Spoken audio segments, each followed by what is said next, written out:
నమస్తే, welcome to Telugu రాజ్యం. నేను మీరామ్. వల్లభనేని వంశీ గారి అరెస్ట్ తర్వాత ఆయనకి బెయిల్ రావడం జరిగింది. అయితే ఇప్పుడు ఆయన నెక్స్ట్ స్టెప్ ఎలా ఉంటుంది? వైసీపీతోనే కలిసి వెళ్తారా, లేకపోతే కొద్ది రోజుల నుంచి వస్తున్నటువంటి వార్తల ప్రకారం బీజేపీలో చేరతారా అనే అంశం గురించి ప్రముఖ పొలిటికల్ అనలిస్ట్ కేఎస్ ప్రసాద్ గారు ఉన్నారు. ఆయనతో చర్చిద్దాం. సార్ నమస్తే. ఎలా ఉండబోతుంది వల్లభనేని వంశీ గారి యొక్క ఫర్దర్ స్టెప్స్ ఎలా ఉంటాయి? పార్టీ ఎలా స్వీకరించబోతుంది ఆయన్ని? ఇందులో స్వీకరించడానికి లేదు. వైఎస్ఆర్సీపీ వాళ్ళకి చేతావని 100-150 పథకాలు నడుస్తున్నాయి. 100 రోజుల 150 రోజుల పథకాలు నడుస్తున్నాయి. నందిగాం సురేష్ 150 రోజులు, వీళ్ళు మిగిలిన వాళ్ళందరూ 100 రోజులు. ఓహో, ఏదో తిట్టుకుంటారా? సో అట్లా ఈ 100-150 రోజులకి వీళ్ళు మచ్చుతునకలు. నెక్స్ట్ కొడాలి నాని, లేకపోతే పేర్లు నాని, సజ్జల రామకృష్ణారెడ్డి, వీళ్ళు అందరి పేర్లతో అడవాడు చేస్తున్న వీళ్ళు పొర్రపాటునో గ్రహపాటునో స్ట్రైట్ లైన్ మెథడ్ అయితే ఆఫ్ చేయట్లే. ఇప్పుడు అదే జగన్మోహన్ రెడ్డి గారు సభలో కూర్చుని మా దగ్గర నుంచి వెళ్ళిపోయి అక్కడ కూర్చుని ఏవో అవాకులు చవాకులు పేలేని స్ట్రైట్ లైన్ మెథడ్లో కేసులు పెడితే కథ వేరు. ఏదో మొత్తం ఎలగబెట్టిందంతా వల్లభనేని వంశీ ఎమ్మెల్యే అంతా తెలుగుదేశమే. ఈసారి వైఎస్ఆర్సీపీ తరఫున నిలబడి ఓడిపోయాడు. కానీ కేసులన్నీ మాత్రం భూమి ఆక్రమించాడట, అలా కాలువ దవ్వి ఈ భూమిని లాక్కున్నాడట, ఇల్లు దగ్గర డబ్బులు ఎత్తిసినట్టు. ఎవరు మీ ఆయనలోనే చేసిన పనులకి మీరు ఆయన శిక్ష ఇస్తే మేవాడు చేస్తుంది దానికి. వల్లభనేని వంశీ సుజనా చౌదరి అడుగుజాడల్లో నడిస్తే బ్యాంకుల నుంచి కాపాడాలన్నా ఏం చేయాలంటే పోయి బీజేపీలో ఏడవమన్నాడు. అంతకని ఇంకేముంటుంది? ఎవడికి ఉపయోగం వలన ఒకటేమో మాట చెప్తా. అయితే బయట ఉన్న సేపు జరుగుబాటు అంత సుఖం లేదు. కష్టాలు వచ్చి జైల్లోకి వెళ్తే తర్వాత జరిగిన పరిణామాలు నెల చూసుకోవాలి అంతే. కాన్సిక్వెన్స్ వస్తాయని చెప్పి పార్టీలు మారిపోతాం, అన్నీ ఏ గంటకు ఒక గొడుగు పడతాం. నాకు తెలిసి ఆయన మారడు. Is also very stubborn character. తెలుగుదేశంలో ఉంటుండగా కూడా జగన్మోహన్ రెడ్డి విషయంలో ఒకసారి పాదయాత్రలో విజయవాడలో ఎదురుపడినప్పుడు కారు దిగి పలకరించలేదు. అప్పుడు కూడా తెలుగుదేశం వాళ్ళందరూ జేబులో నిండా జంతికలు వేసుకుని ఇలా పిసుక్కుని చచ్చారు. కానీ అప్పుడైనా సస్పెండ్ చేశారా? తర్వాత గెలిపించారు కూడా కదా. అన్నీ మర్చిపోతే ఎలా? వంశీ నాని ఇద్దరు ఫ్రెండ్స్. ఒకడు ఆ పార్టీలో ఉన్నాడు, యువతలోడు ఈ పార్టీలో ఉన్నాడు. కానీ వాళ్ళు ఎవరి రోజు ఏది జరగలే కదా. పార్టీ మారిన తర్వాత లోపల ఏం జరుగుతుందో అందరికీ తెలుసు, పెద్దవాళ్ళందరికీ తెలుసు సార్. ఒక ఫ్రస్ట్రేషన్ పీక్స్. ఎందుకు నేను రఘురామ్ గారి గురించి ఆ పార్టీ క్యాడర్ అంతా ఎలా ప్రవర్తిస్తుందో చూడండి ఒకసారి. ఓ సీనియర్స్కి ఒక స్టేజ్ ఉన్న వాళ్ళకి ఇన్నాళ్ళు బట్టి సక్సెస్ రేషియోస్ ఉన్న వాళ్ళని కూడా అవహేళనలు అవి చేస్తుంటే ఎలా ఉంటారు వాళ్ళు?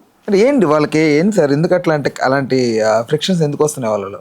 నేను మళ్ళీ చెప్తున్నాను సార్, చంద్రబాబు నాయుడు గారి ఎరా అయిపోయింది, లోకేష్ గారి ఎరా స్టార్ట్ అయింది. ఇనీషియల్ హికప్స్ అందరికీ ఉన్నాయి. ఆ ఇనీషియల్ హికప్స్లో పొసకడం చాలా కష్టం. అదో ఒక సీనియారిటీ, ఒక స్టేచర్ ఉన్న వాళ్ళు. ఇప్పుడు ఉదాహరణకి వంశీ ఎంత కదన్నా 2-3 సార్లు బట్టి ఎమ్మెల్యే కదా. టక్మన్ లోకేష్ గారితో ఎలా అయినా అంటే ఎలా పడుతుంది? ఫస్ట్ టైం గెలిచాడు ఇప్పుడు దాకా. ఇంకొకటి సార్, లోకేష్ గారికి వర్సెస్ సీనియర్ లీడర్స్ అనేది వింటున్నాం సార్. వై విన్నాం కదా, వాస్తవమే. వై సార్, ఎందుకు అది? ఎందుకు వై అంటే ఏడు చెప్పాలి? వై తీసుకోవాలని పాడపడుకోవడమే. ఇప్పుడు రాజకీయ వ్యవస్థలో నా కొడుకు వారసుడని చంద్రబాబు గారు డిక్లేర్ చేశారో లేదో నాకైతే తెలియదు. కానీ ఆయనలో ఇప్పుడు రాజకీయాలన్నీ ముందుకు నడుస్తున్నాయి, వెనక్కి నడుస్తున్నాయో, ఎటు పరిగెడుతున్నాయో, దారి తెన్ను లేకుండా ఉన్నాయో లేదో ఈ సంవత్సరం పాలనలో వాళ్ళ ప్రోగ్రెస్ రిపోర్ట్ వాళ్ళు ఇచ్చుకుంటే వాళ్ళకే తెలుస్తాయి. మన మినిస్టర్ల మీద చంద్రబాబు గారు ప్రక్షాళించుకున్నప్పుడు ఏ ర్యాంకులు ఇచ్చారో చూసుకోమనండి. ఫండింగ్ ఫైల్స్ అన్నీ ఎన్ని ఉన్నాయో చూసుకోమనండి. 136,000 ఫండింగ్ ఫైళ్ళు ఉన్నాయి. ఏం నడుస్తుందో చూడమనండి. అప్పుడే కదా సీనియారిటీ వర్సెస్ జూనియారిటీ. ఈ జూనియర్స్ పరిస్థితి ఏంటో తెలుస్తుంది. సో ఇవన్నీ కాదు సార్. ఫస్ట్ ఆఫ్ ఆల్ వీళ్ళు బెదిరింపు కార్యక్రమానికి తెరలేపారు.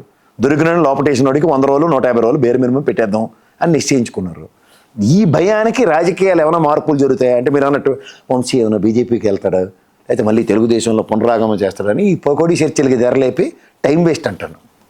మామూలు కొన్ని వార్తలు వస్తూనే పని పాటలు. వీళ్ళందరూ జర్నలిజాలు చదువుకుని నడిస్తే వాళ్ళకి ఈ వార్త చెప్పొచ్చో లేదు. అది బ్రహ్మానందం కల్లా ముందే గన్లు ఆవిడ పెడతాడు. ఫుల్ ట్యాంక్ సార్ లారీ వాడు అడగగానే అవునండి అంటే గంట పడద్దా అంటే అనగానే వచ్చి డిబేట్ పెట్టేశాడు. ఆడు చెప్పి ప్రవచనంలోనే మన ఏనాలు కూర్చుని అంటే బేస్లేస్తేనా ఇవన్నీ కూడా నాన్ సెన్స్ అంటండి. పోతే బీజేపీ పోతే ఎవరికి నష్టం? విజయసాయి రెడ్డి పోయాడు, ఎవరికి తీసుమార్కానా? సాపిచ్చి వేరే కూర్చోబెట్టారు అసెంబ్లీ సెషన్స్ అన్ని.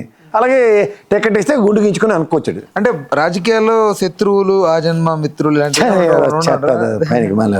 వాళ్ళ బతుకాలు బతకడానికి వాళ్ళు ఏంటక గొడుగు పెట్టే పనికి మన స్టేట్మెంట్ రాజకీయాలు శత్రువులు మిత్రులు ఉంటారు. సాన్నాసి మఠాలు పెట్టుకుని కూర్చోండి, దాని బదులు బైరేగ మఠాలు పెట్టుకుని రాజకీయాలు మానేసి ప్రవచనాలు చెప్పుకొని తిరగండి. ఏంటక గొడుగు పడతాం కాబట్టి వాళ్ళకి కూడా గొడుగు పడతాడు. కర్రకో జెండా ఉంటుంది, పాము కోళ్ళు వేసుకుని తిరుగుతారు. కాదు సార్, ఒక వ్యక్తికి రాజకీయ పరంగా కక్ష తీర్చుకోవాలన్నా ఏదన్నా ఉంటే మెయిన్గా కేసులు జైల్లో ఎందుకు గుర్తు వస్తున్నాయి సార్? ఇంకేంటి చేస్తారు? వీధి రోడ్డు మీదకి వచ్చి కొట్టుకుంటే ఆ కథలు వేరేగా ఉంటాయి. అంటే రాజకీయ కక్ష సాధింపులు ఎందుకు సార్ ఇలా అంటే జీవితాలు సైతం మీరు ఏదో అంటారు ఆడే ఉంటే తెల్లసేరు ఎందుకని, అది లేకే కదా ఈ బాధ ఎంత మాడుతుంది ఇచ్చారు. ఆ సిస్టమ్ పోయింది సార్ ఇప్పుడు. ఒక స్టేచర్తో కూడిన రాజకీయ వ్యవస్థ ఎప్పుడూ కుదిలైపోయింది. ఇప్పుడు ఏంటంటే వెంజంట ఎవడు పవర్ ఎలా చూపిస్తున్నాడు అన్న దగ్గర, పవర్ ఉంటేనే ఏదైనా అన్న దగ్గర. ఎందుకు ఈ ఎలక్షన్ నాకు తెలిసి చంద్రబాబు నాయుడు గారు లాంటి వ్యక్తే నాకు పవర్ కావాలి, పవర్ కోసం అన్న దగ్గర వాళ్ళన్నీ ఇహపారాలు అన్నీ మర్చిపోయారు. లోకేష్ మర్చిపోయాడు, పవన్ కళ్యాణ్ మర్చిపోయాడు, చంద్రబాబు నాయుడు మర్చిపోయారు. పురంధేశ్వరం అయితే చెప్పక్కర్లే, అలా ఆయన ఇంకా మరీ గౌరవం పైసేచ్చుకో పుచ్చకాలు రాసేసి మరి ఏటి తిరిగినట్టు నా కుటుంబం చుట్టాలు ఇప్పుడు మాసాడి ముఖ్యం అని చెప్తుంటే ఏమన్నా నాకు అర్థం కావట్లేదు. కూల్ కాదు మీరు అన్నట్టు ఏంటగా గొడుగు పట్టుకోవడం అలా అలవాటు అయితే మనం ఏడు చేయాలి దానికి.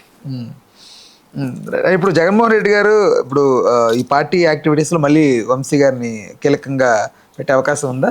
ముందు రావడం ఆ పోసానికి కస్టమర్లు ఇంట్లో కూర్చొని చెమ్మచక్కలు ఆడుకున్నట్టు వీళ్ళు కూడా ఓ 10 రోజులు 20 రోజులు బయటికి రారు. వచ్చిన తర్వాత ప్రెస్ మీట్లు అని చూద్దాం సార్, ఇంకా చాలా టైం ఉంది. ఇప్పుడు ఏడు చేసేస్తారు బయటకు వచ్చి.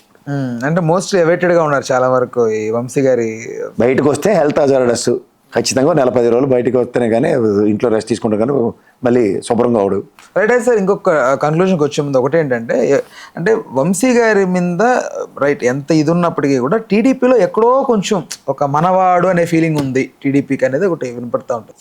కులం ఆ కుల పిచ్చి ఉన్నాడు కాబట్టి ఏడు చేయలేడు. Right sir, okay, thank you so much. Hello, Telugu రాజ్యం ఛానల్ చూస్తున్నారా? సామాజిక రాజకీయ జీవన చిత్రణే తెలుగు రాజ్యం. అతిశయోక్తులు అసత్యాలు ఉండవు. రాజకీయ కోణం కాదు, ప్రజా కోణమే కొలబద్ద. తెలుగు రాజ్యం వీక్షణ మీ ఉత్తమ అభిరుచికి నిదర్శనం.